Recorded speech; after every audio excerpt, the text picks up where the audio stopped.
Okay, scholars, so we're going to read the book Birds. Miss Esther's going to read it once, and then you're going to have this book in your plastic bag, and I want you to pull it out and read it through one time.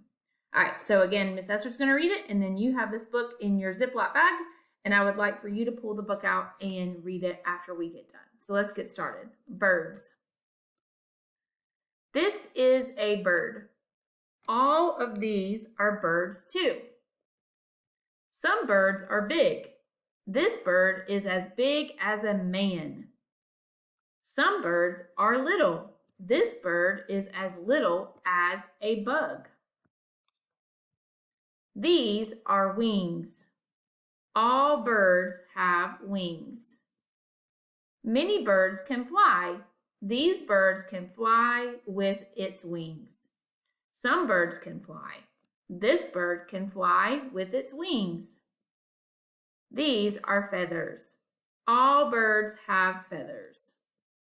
Some birds have feathers with lots of colors. Some birds have feathers that look like where they live. This is a beak. All birds have beaks. A bird eats with its beak. Some birds have beaks, big beaks.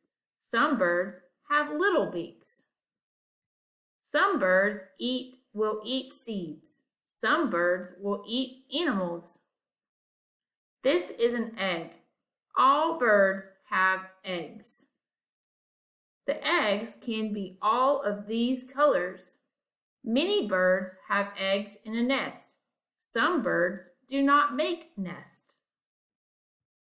There are baby birds in the eggs. The baby birds will come out of the eggs.